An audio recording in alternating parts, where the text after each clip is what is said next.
and welcome back to the Gaily Digest. I am Nigel. And I am Joshua. Taking your time as usual. You keep picking on You're me, you'll be doing this by yourself. you are always distracted or delayed when it comes to introducing ourselves on this. I wasn't on I I even wasn't on my phone I've this time. now you picked up some documents and started reading them just as we were about to start recording. I Oh multitask. dear. Well, clearly not. I But didn't say I yes, did it well. welcome back to the podcast. We have got another packed edition for you because this edition is my birthday edition. Because in a couple of days from the day this goes out, it's my birthday. It'll be So 55. fuck off. So I will not be 55, you cheeky little sod. Without further ado, before I get abused even more, let's crack on with the show. And now for the news. We're going to be talking a couple of things that are LGBT related for the news this week. The first one we're going to talk about is something that's quite important actually in relation to about keeping yourself safe online. And it's interesting because in our next segment we do touch on how to keep yourself safe online, and it does form part of what we're going to be talking about in conversation. But this one is news that was released 2 days ago, and it's about men charged over grinder targeted burglaries. So 4 men have been charged for a series of burglaries where victims were allegedly targeted on the LGBT dating app Grindr.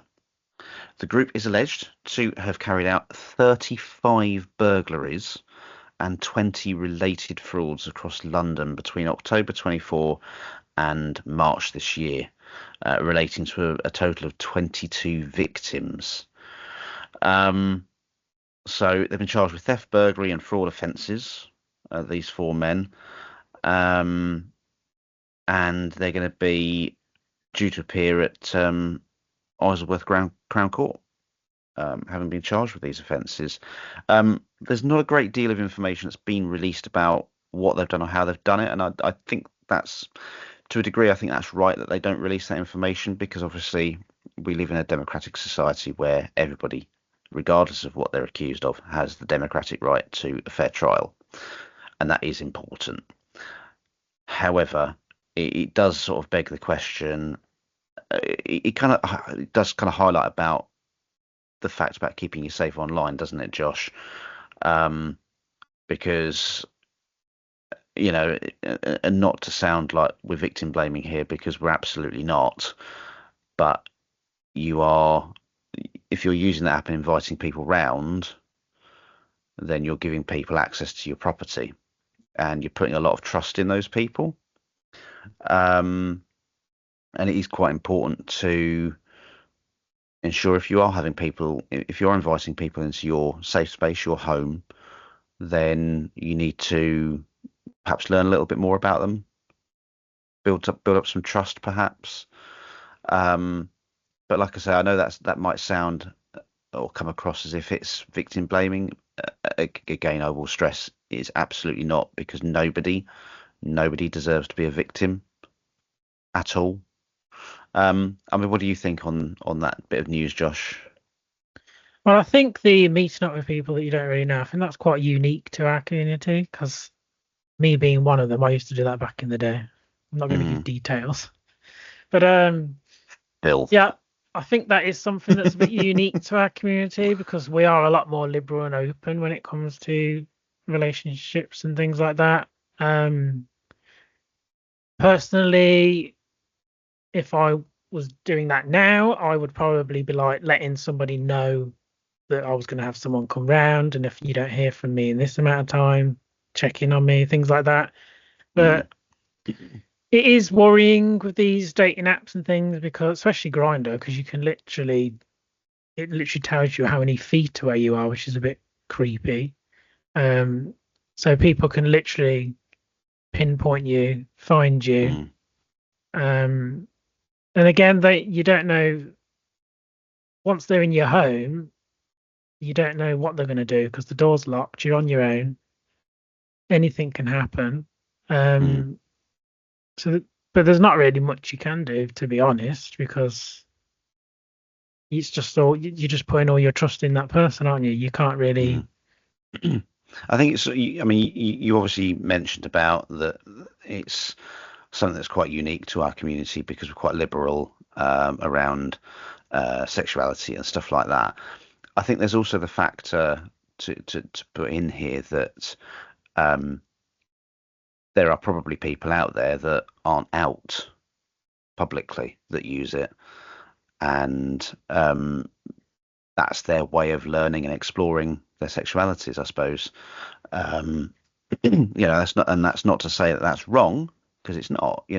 We all learn about ourselves in different ways, and it's what works for each of us. I think it's fair to say. But yeah, you've also, I suppose, you've also got to factor that in, and people who are not so much desperate to learn but want to learn, they're willing to do what they feel they can do to do that. Um, It's kind of like yeah, what I took. It's like what I'll touch on in the next segment.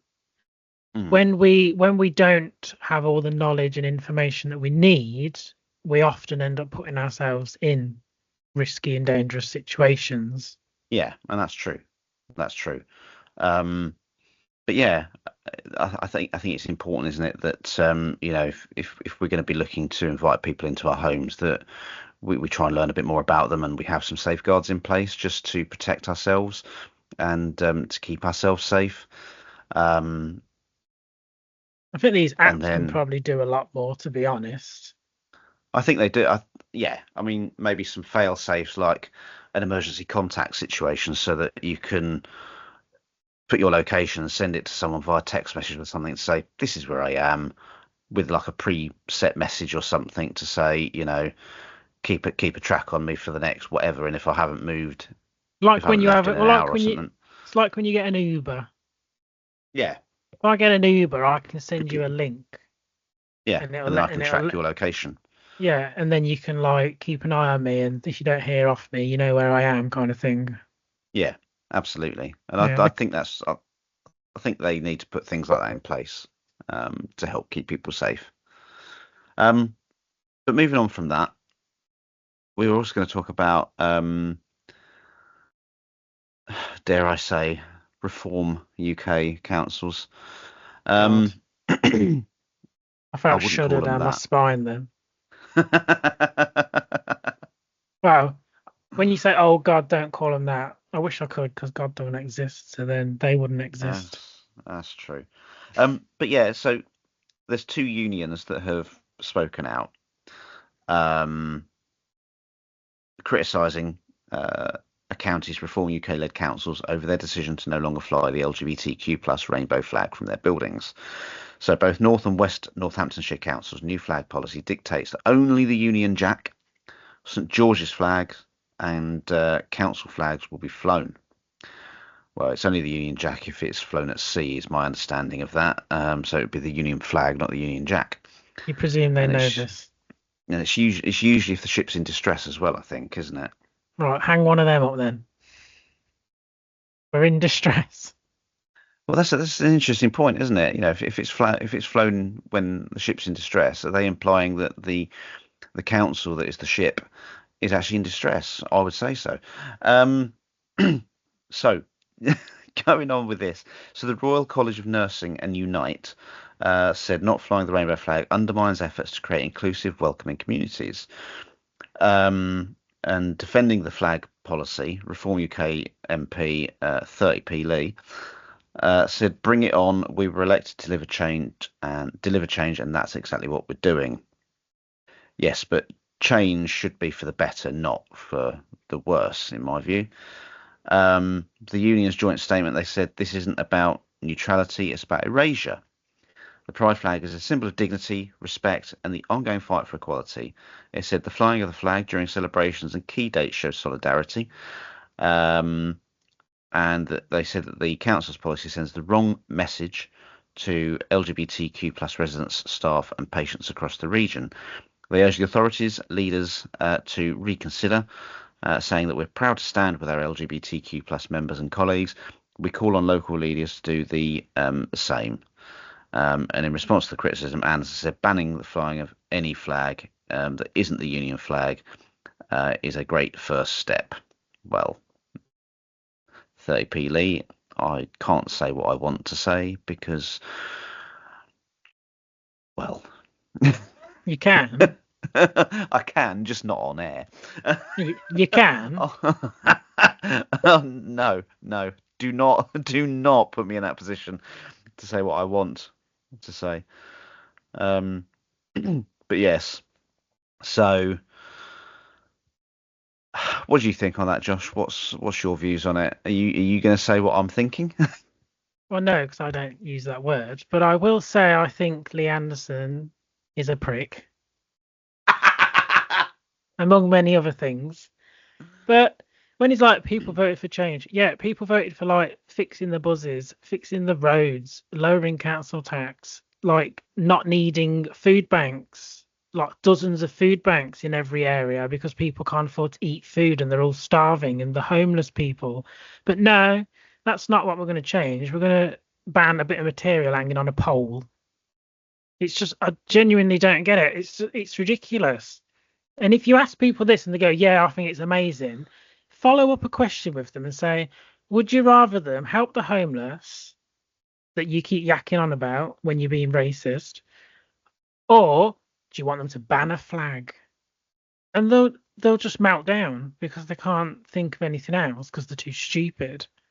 But I just don't get this anger over a bloody flag. Like just walk past it. It doesn't affect you at all. I just don't You know what? understand. And they're not doing anything of usefulness. I think we've just slipped into an alternate reality where we've just slipped into the complaints closet whilst doing the news.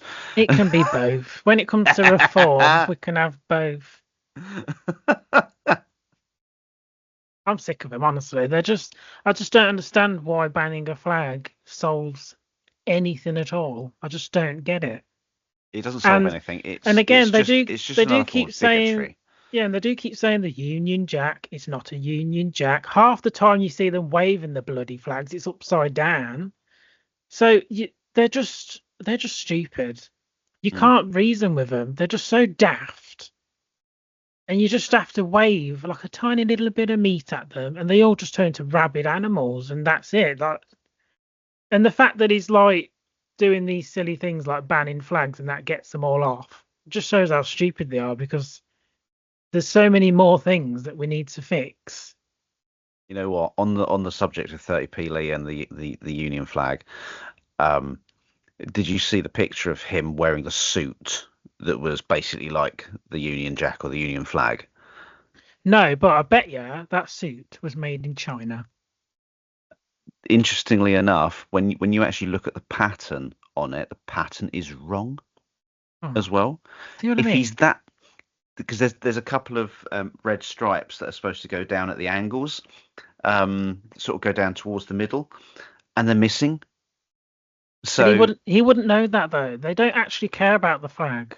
I know, but there's bits of it that are missing, so it's not a true representation of the flag that he seems to care so much about. But he wouldn't know that. It's the same as the St. George flag. Why aren't we celebrating St. George? Oh, the man from Turkey who never came here, never ever stepped foot on this floor. But oh no, yeah, let's celebrate that. And none of them even know that either. They're all daft. They all love this flag. They're all a bunch of flag shaggers. That's what they are. And I'm sick of them all. It's ridiculous. There's just And no. that, and Oh, that's my complaint done in the news. Can, yeah, I think you need to save some of your energy for the complaints closet, which is coming up in a little bit. Josh, are you proud to be gay? I am. I am very gay. I said, are you proud to be gay? Not are you very gay? I'm I'm proud. I can be proud to gay and be very gay. Thank you very much. You can I'm proud you to can be be very gay. You said you're proud to gay. Yeah, it's a play on Oh. words. I'm proud today. I'm proud to be gay. You gotta catch on with my one-liners, Nigel. I don't know why I bother. You bother because it matters. Exactly. Exactly. So, in conversation this week, we're going to be talking about what it's like to be growing up gay. Um, Now, we're going to sort of talk about some of our personal experiences of what it's been like growing up gay, from a family point of view, from a social point of view, from a friend point of view. Um, so when, I mean, I think for me, I first realised there was something different about me, that my sexuality wasn't as straightforward as family would have implied or suggested by saying, "Oh, I've got a girlfriend yet, this, that, and the other." Um, I would say I was probably about 9 8 9 years old when I first realised there was something different about me, that I wasn't attracted to girls. Um, what about you, Josh? When did you first realise? Mine's a bit hazy because I did like girls. I think I was very like a bit fluid when I was younger. I kind of just I liked the person, not necessarily the sex or gender or whatever. But probably when I thought like, oh, I think I might be gay, probably about 13, 12, 13, I think. I Mm, think even going all the way up to like my late teens, I probably thought I was bi because I did still like girls and things. So it's a bit different for me. I was a bit wondering where I fitted in, but I've but I think that, landed I've landed in my little area now where I belong. exactly. But I think that's the wonder, isn't it, of um, everybody's individuality, because everybody is different. Everybody will learn about themselves in different ways and will see themselves differently. And I think that's the beauty of how diverse as a community we can be as well. Would you agree? Yeah, I think I still now I'd say yes, I'm gay, but probably still now it'd probably be more so of the person. Mm, I'd say yeah, I'd probably go with if I really liked the person because yeah, I'm one of these people that I really click with someone's personality kind of thing, not necessarily how they look or what gender they are and things like that. yeah, yeah. So, I think that's kind of true for me as well, because um, I think growing up, I always had this perception of what sort of guy I'd like, what sort of guy I'd go for, what features, qualities they would have. And I've often been surprised with past partners where they've not sort of had those qualities I would have expected myself to be attracted to, and I've kind of fallen for the personality of the person. And that's it's kind of opened up my mind to think that I've had these preconceived ideas of what attraction should be, and it's not necessarily solely physical.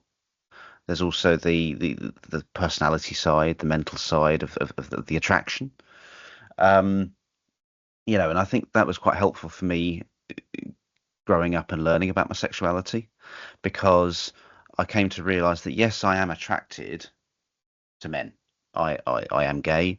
I am attracted to men, but I'm attracted to different types of men in different ways. And I think the personality is quite key, because if you do find yourself attracted to someone physically and they've got no personality, it's not really going to go far, because you're not going to be able to have much to talk about. You're probably not going to have things in common, like hobbies and stuff like that. You're not going to have those things in common with each other. Um, and for me, growing up, learning about my sexuality was quite difficult, because I grew up during Section 28, so there wasn't really the tools or the material available to help me understand what was going on and what was happening, and I kind of had to try and work that out on my own. I mean, I had a friend come out to me he was 15 at the time, and even though I knew myself that I was gay, or at least questioning, I didn't fully understand it, and I guess I was a bit taken aback, and I don't know. I mean, I said to him, my initial response to him was, "You're my friend, and I will stand by you. It doesn't make a difference. It doesn't make a change." Whereas inside, I did feel a little bit indifferent about it because I thought this is a big change. This is someone who's I've known for years, and now they feel different. But that was something that I kind of grew to realise that actually I was wrong in thinking like that, and I think it was more the shock or the surprise of being told something I wasn't expecting. And over time, I just kind of changed my views and perceptions on that, and I was like, you know what, it was ridiculous thinking like that, because it doesn't matter that if someone's gay, bi, lesbian, transgender, it shouldn't matter to me because it's something that matters to them, and wanting to feel valued and accepted and feel proud about who they are and not have to worry about what other people think of them. Um, and that's how I've sort of taken that view going forward, and how I've sort of been able to learn about how it affects others. I mean, what would you say on that, Josh? What are your thoughts over that? Well, we're a different era completely because you're a lot older than I am Not that much older, thank you very much. in gay years. Only Well, about well, 2 years. in gay years, we'll get on to that one. But yeah, when I Yes, was because growing, yes, gay years are a lot different to normal years, aren't they?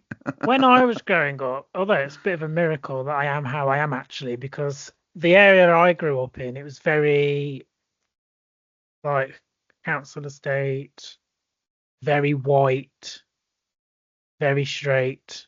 You didn't really have any diversity at all at my school. Mm, Um, and that probably made it even more difficult for me to kind of work out who I am and how I am and things because there was just all you saw was straight white people, and that was just the norm. That was just what everything is. That's how you're meant to be.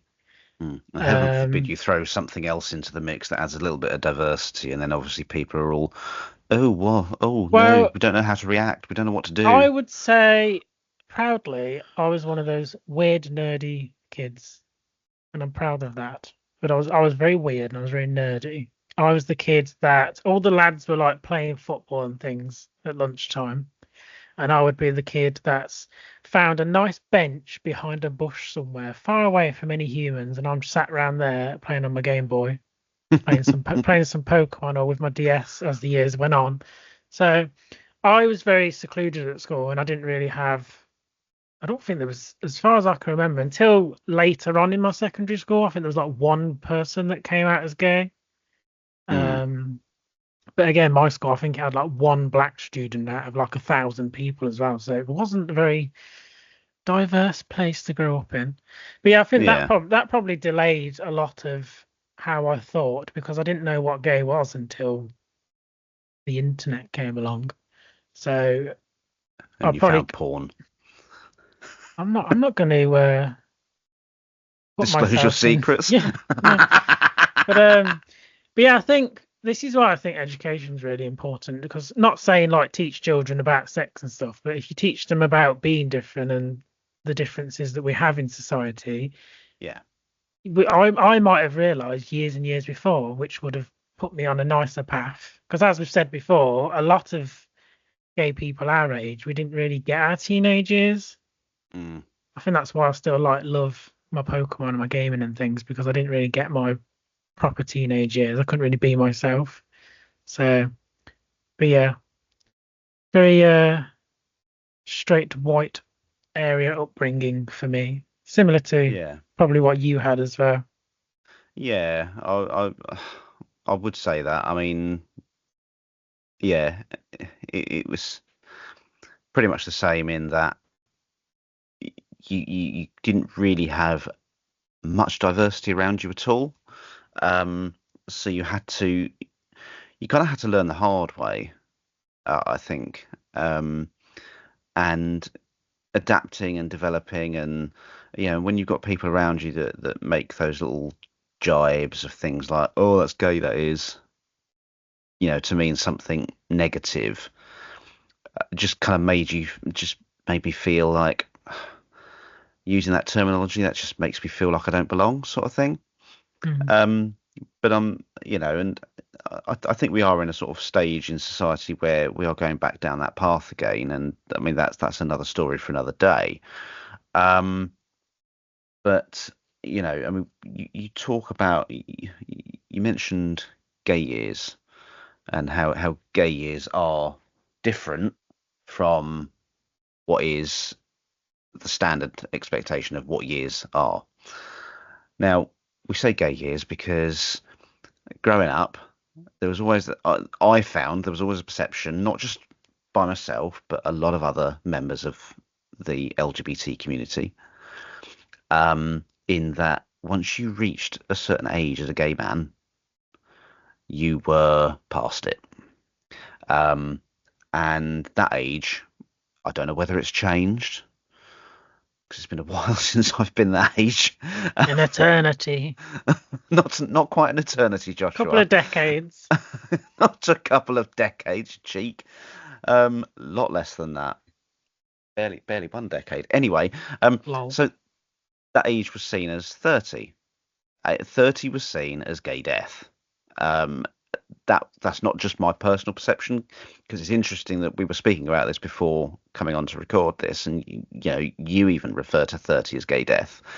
So I know it's something that's sort of far-reaching throughout the community, and it does sadden me where I've seen and I've witnessed people from our community being treated differently, being ostracized purely because they are gay, but they're just older than us or than others.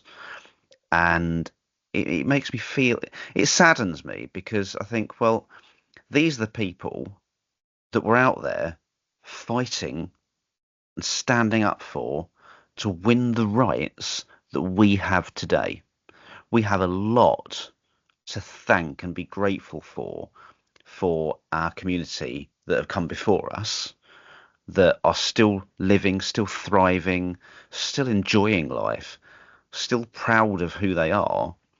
And yet we've got people who are feeling ostracized or don't feel like they belong because they're a certain age, when they do belong and they are very welcome. I mean, I know of people that have been surprised about being involved or included because they're with a group of younger gay men.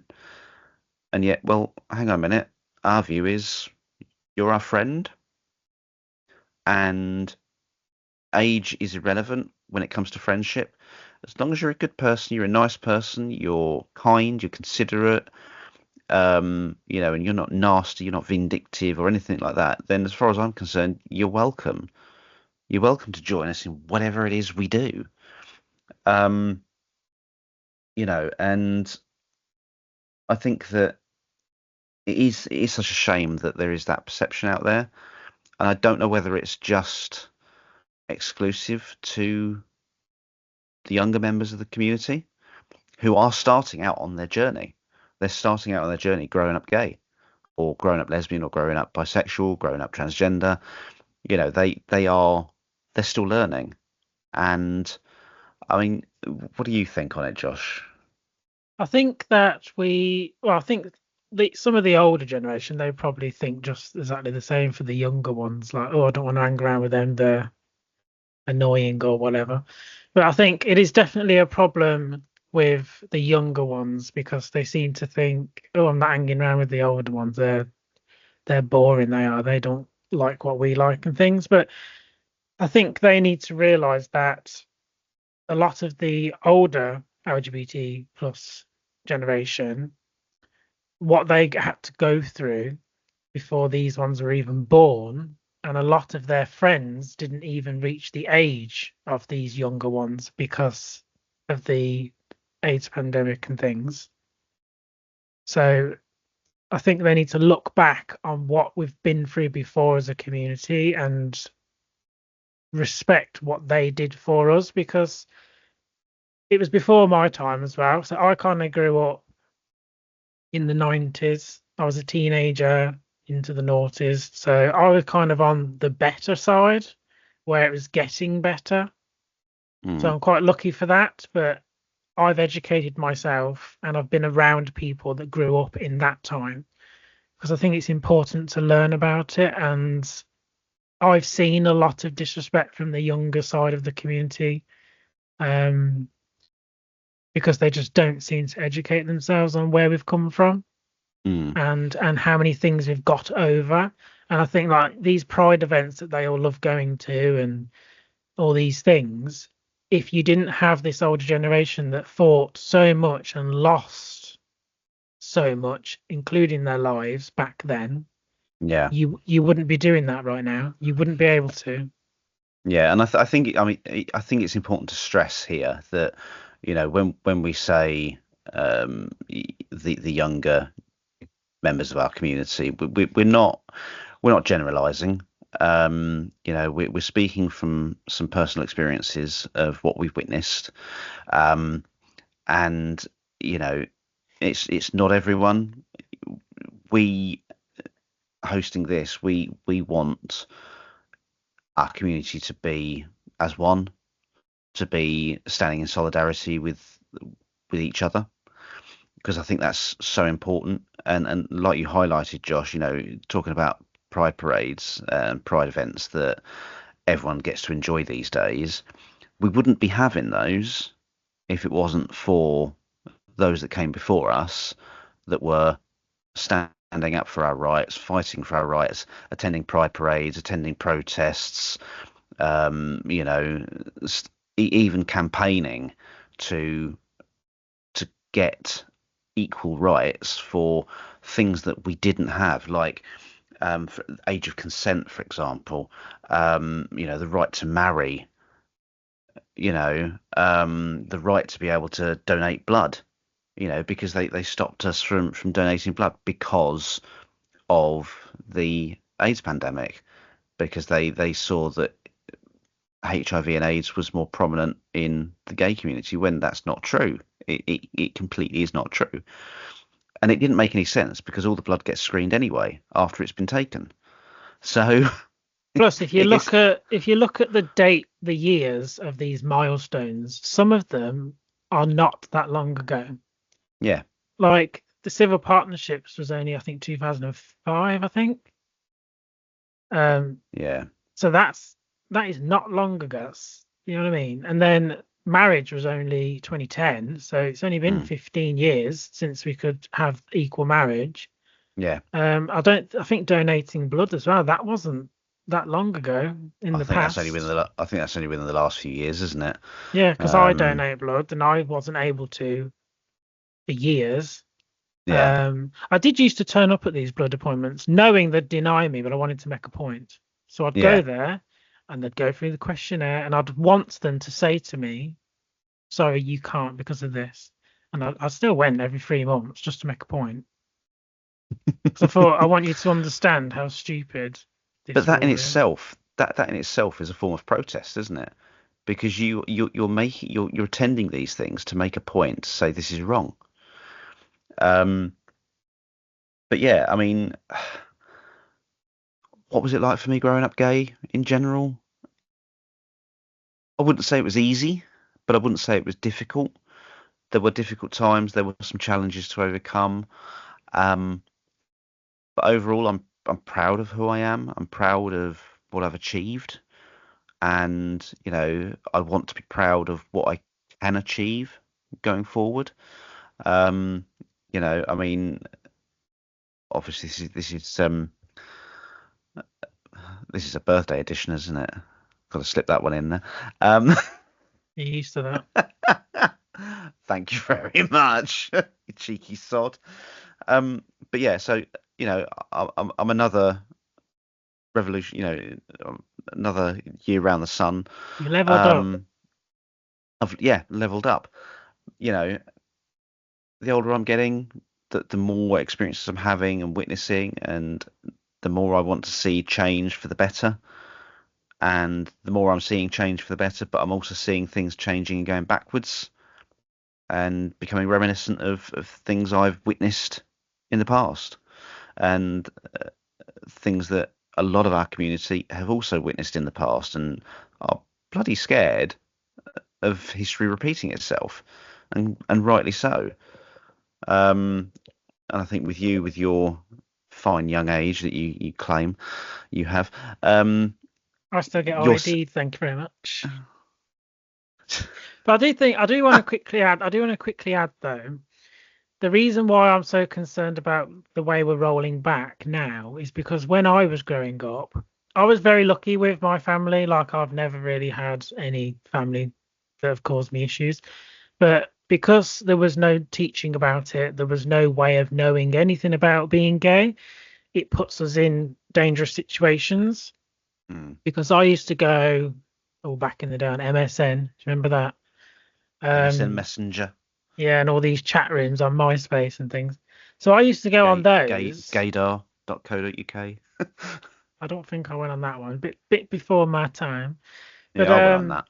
but yeah, I used to go on those, and then you talk to people, you don't know who they are. I put myself in some situations that probably wasn't the safest for me, but I didn't know any better because I wasn't taught about these things. And like I've talked about before, where I went on holiday once to Blackpool and I saw a number on a door, spoke to somebody with that, the old DVD story. But but again, that person knew my address. I gave them my address and things like that. They knew how old I was, stuff like that. So I put myself in these situations because I didn't know any better, because I wasn't taught about it. And this is why it's so important to educate people. And the way that we're rolling back now, that makes me concerned for trans people, because I feel like they might possibly be put into dangerous situations and vulnerable situations because they're not being taught things that they need to know. They're not being told what they need to do and things. So they're going to look for this stuff elsewhere. Mm, And that's where the risks start coming in, because it's not a safe space. There's some great yeah, things online, but there's some very dangerous things online. And if you're not taught things in the real world, you're going to look online for them, and that's when you start to put yourself in dangerous situations. That's my main concern. yeah, and I think it is important, that we stress that, if you are going through the coming out stages and you are trying to learn about yourselves, don't put yourself in dangerous situations. Don't expose personal information or personal data to strangers. Try and identify with people that that have been through similar, that can support you and give you help and advice. But yeah, don't give your addresses away. Don't give your phone numbers out or anything like that. Um, And if you do yeah, and go don't. online, go to reputable websites like Terence Yeah, Higgins and then go to their helplines and their help chat rooms, things like that. exactly. But I didn't have any of this growing up. There wasn't, Mm, as far as I know, there wasn't these online chat rooms that were run by these charities. There wasn't a number I could call. There wasn't really anywhere I could go online that was like a proper charity that told me all this information I could learn that I knew was true and I knew it was safe.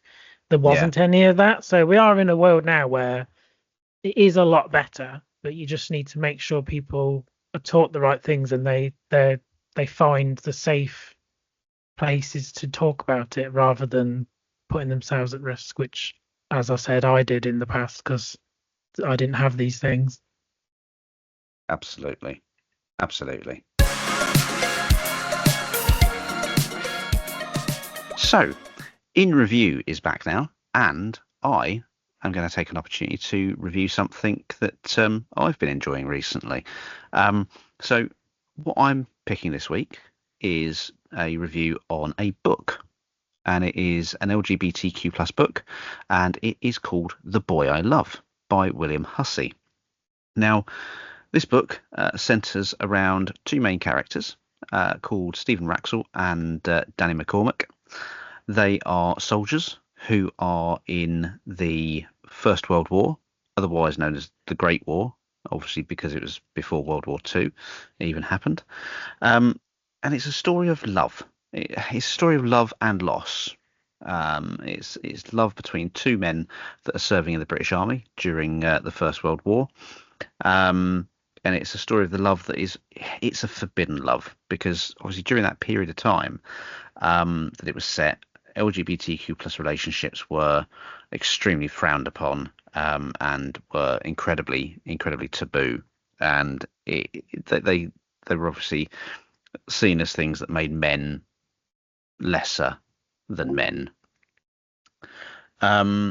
So the main characters in this aren't only tackling the horrors of war. I'm not sure how to help you with that. I think my madam just activated whilst recording that. She might have just ordered that book. I hope not, because I've already got it. Sorry about that. But yeah, the main characters, they're not only tackling the horrors of war, but they're also tackling the fear of not only death, but also the fear of being exposed, being outed. They're also tackling the realization of their developing love, and the realization that they are falling in love with each other. There is also themes of loss within this book. Obviously, it's set during the war, and people are losing their lives.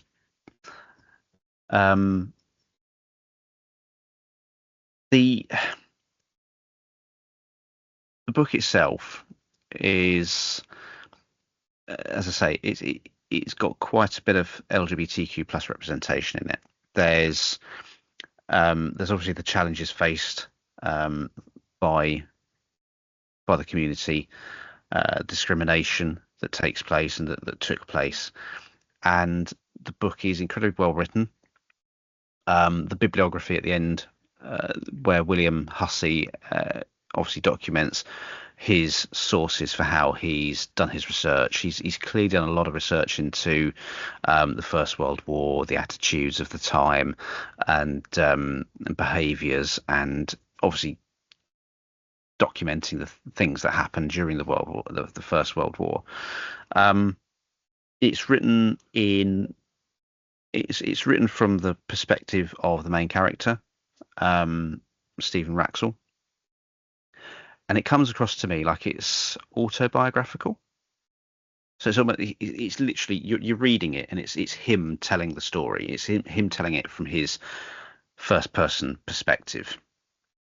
There's some great character and plot development as it goes on, and the story obviously follows their meeting, their developing relationship, and it's obviously building up to the moment of the big push, which was the moment when British soldiers left the trenches and marched across no man's land to take on the Germans and face the German guns. I found the characters to be quite relatable. I guess what I mean by that is reading the story of how their lives were evolving, how they were realizing the reality of the situation they're in, the love, the difficulties they face with that as well. There was a lot of relatability to it, because I could remember experiences of mine sort of through the coming out stages and the realization of meeting someone for the first time, becoming attracted to them, and realizing how you might not still be out, and how you're sort of dealing with that and tackling that, because there's obviously people that are going to have questions, and you've got to behave in certain ways because you're trying to hide it, because you're worried about the reaction and responses. Their experiences about learning their sexuality and finding love were incredibly relatable too.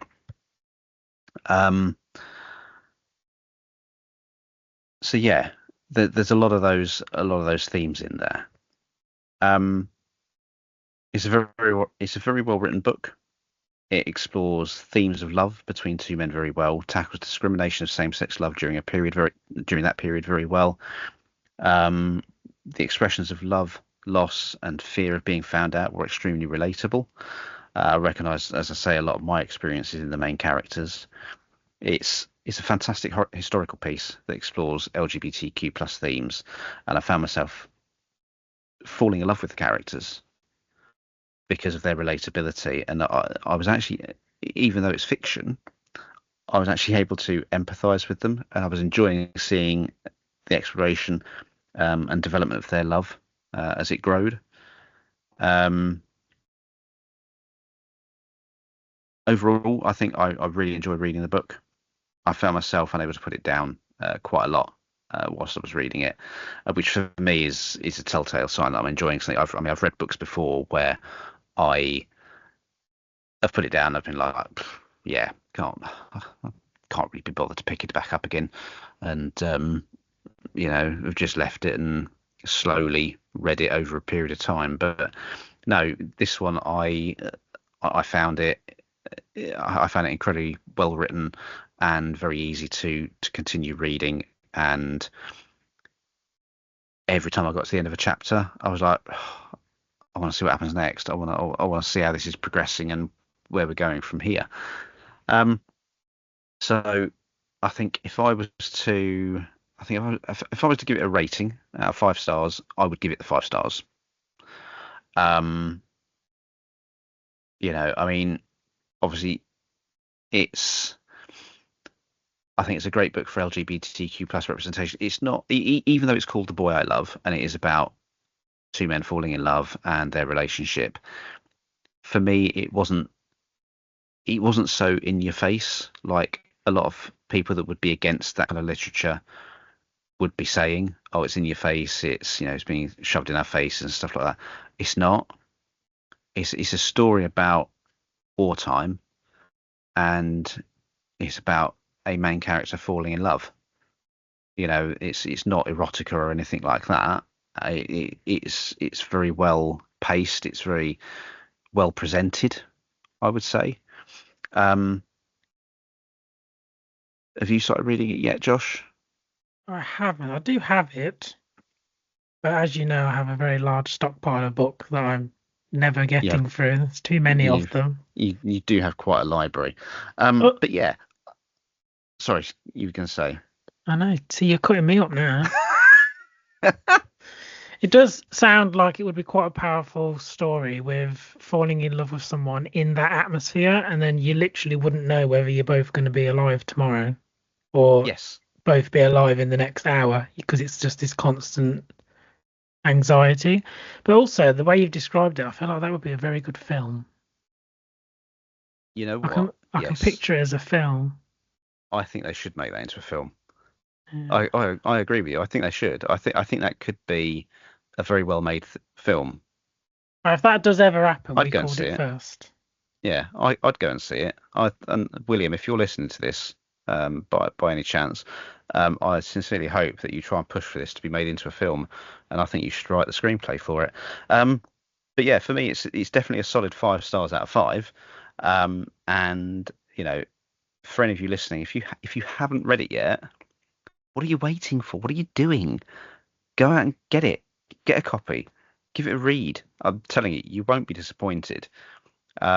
It's available on Amazon. You can get it in physical edition and Kindle edition. I've got the Kindle edition, and I've been reading it on my new Kindle Colorsoft. Nice little. Little It's ad it's there. it's An a ad, but great not an ad. it's a great bit of kit, I tell you. It's lovely. I love it. But yeah, it is a powerful, like you say, it is a powerful story. It's a story of love and loss, and um, I really can't emphasize enough how much I've enjoyed it, and I certainly think I'd read it again. I'd easily read it again. Um, but yeah, William, great book. Please keep them coming. I would actually love to see a sequel to it if that's at all possible, because the way it was left, um, I've been very careful in this review not to give too much away about the book because I don't want to spoil people's enjoyment of it. I want to give just enough that it encourages people to actually go out there and get it and actually enjoy it like I did. So go out, go get it. William, great book. Thanks for a great book there, and I really hope that you find a way of bringing out a sequel to it, because I certainly think it's well deserving of a sequel.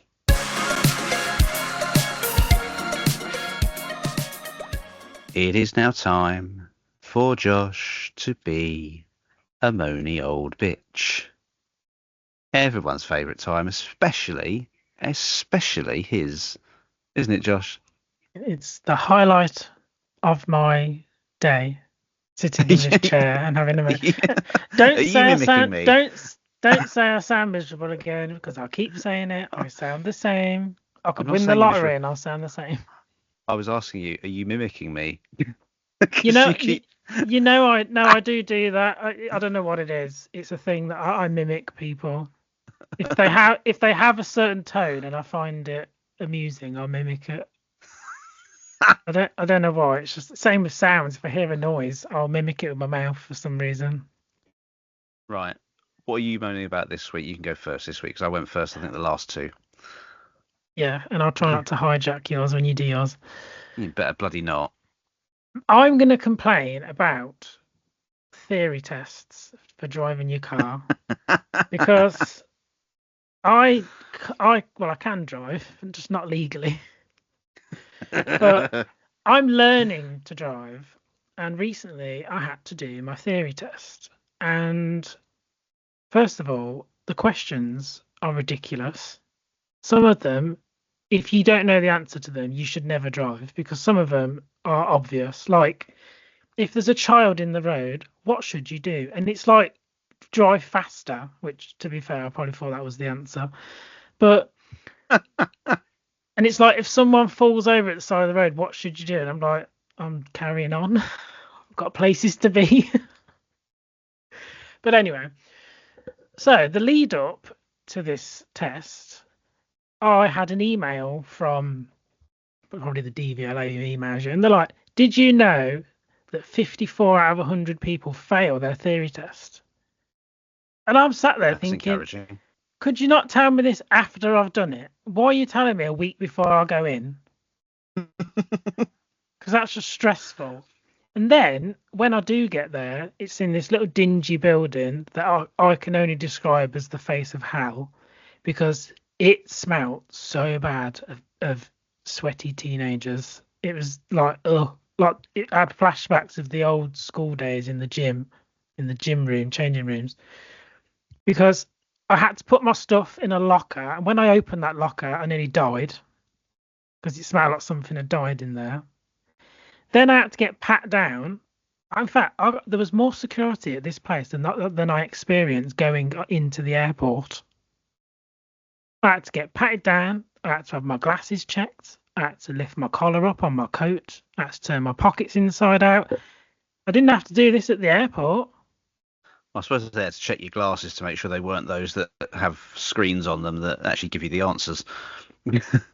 Yeah, whilst I'm like 50 feet away from anybody in the middle of this stone building, it's really going to work. But then she goes, after all this interrogation, I also had to stand and have my picture taken, which I don't understand why. And I had to stare at a camera as well while it scanned me, and I was like, God, this is a bit intense. I don't know what's happening. Guessing it's to make sure that you're the person that's on your driving license that's actually taking the theory test. Well, they clearly don't trust the old lady behind the reception desk then that holds the card and looks at it and then looks at you. But anyway, when I finally did all this interrogation and this security check, she goes, right, you just go through that door and sit at this number. I open the door to walk in there, and it's full of like young people, like teenagers. And again, I cannot describe the smell in that room. Now, that puts me at a disadvantage anyway, because now that's all I can think about. Try not to be sick, because asphyxiated on the fumes. Yes. And she was like, I think you get an hour to do the questions, and then you get like 30 minutes for the video, the hazard bit. I finished the entire thing in 20 minutes because I feel like that smell probably pushed me to do it really quickly to get out of there because it was making me feel ill. So the whole experience of the theory test is horrible and it's traumatic, especially when Did you're you pa- older. did you pass though? I did, so I ain't going back to that hellhole. Yay, well done. Thank you very much. Congratulations. Yes. But the whole experience was stressful, and I'm dreading doing the practical part because that's probably going to be just as stressful. They might message me like 2 days before my practical test. Did you know you're probably going to fail?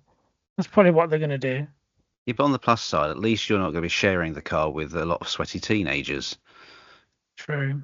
They should, when they're doing that frisk check, they should hand out some deodorant or just spritz them. You have to walk through like a spray machine that sprays you, or put an air freshener in there. Put a bloody Yankee plug-in in there or something. Light a candle. It was awful. Oh, it reminds me of when I did my theory test, and I remember practicing beforehand. My mum was testing me with like the highway code book with all the road signs and everything. And one of the road signs was the road sign warning of elderly people.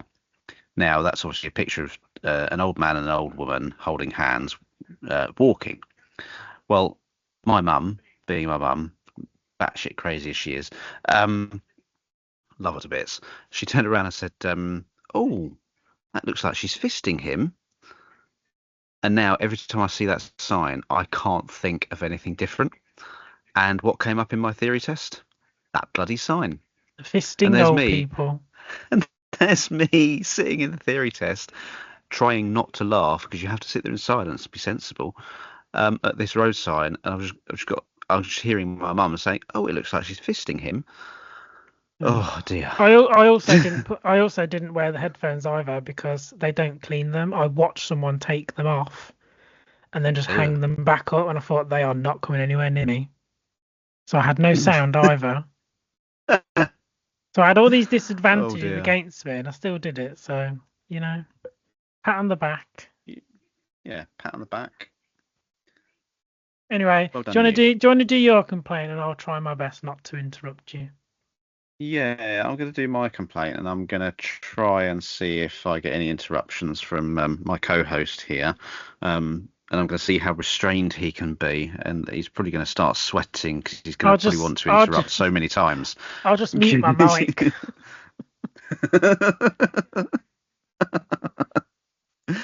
So, my complaint this week, okay, you're going shopping or you're in town, right? Hmm. You're going shopping, you're in town, and you're walking along. Okay, it's a little bit busy, a little bit busy. You're walking along, and then suddenly, what does the person ahead of you do? Stops. Stops dead. Stops dead right in the street. Stops dead in the middle of a shopping aisle with their trolleys, blocking the whole aisle, having a conversation. And all you want to do is you want to go there, you want to get through, you want to get what you want, or you just want to get to where you want to be. But no, someone stops in the middle of the path as you're going through the town. What do you have to do to get around them? You have to step into the road to get past them, and there's bloody cars coming up, buses or whatever. You're in the shop, you want to go down the aisle, you want to get there, you want to go and get something, and there's two people chatting right in front of what you want to get. And you have to be like, oh, excuse me, can I just go and get this? And they look at you as if you shit on the bottom of their shoe. Like, how dare you have the audacity to ask them to move out of the way because they're too inconsiderate that you wanna go and get what you want. Me, I go in a shop, I go in a supermarket, I just go and get what I want, go to the till, pay for it, I'm out of there. I don't want to have to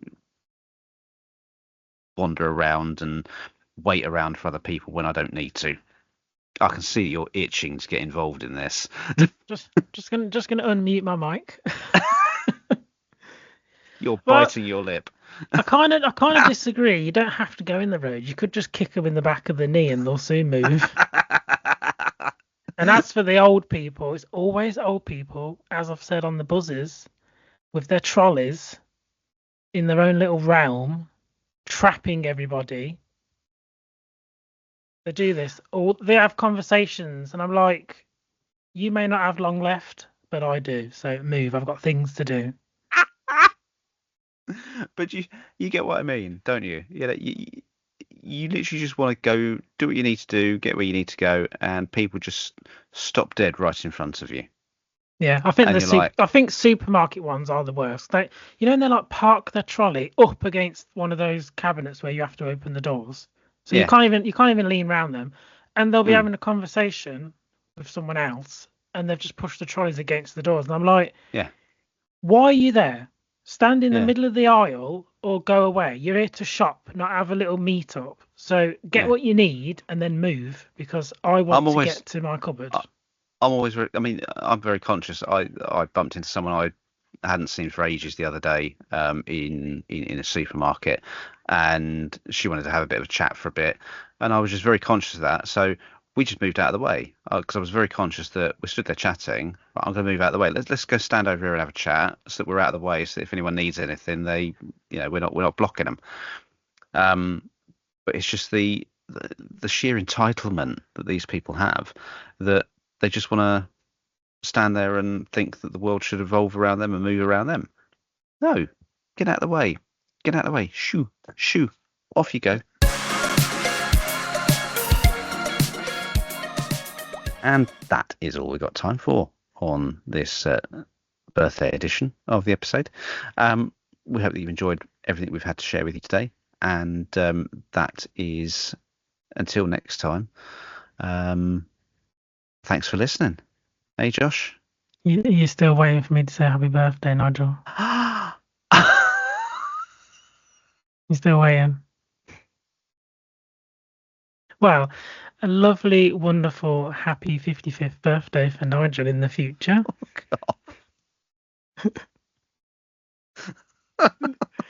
You are such a bitch. Save the best for last. Well, thanks very much. You're welcome. We hope you've enjoyed the show. Thanks for listening. That's all we've got time for. Until next time, stay safe and be happy.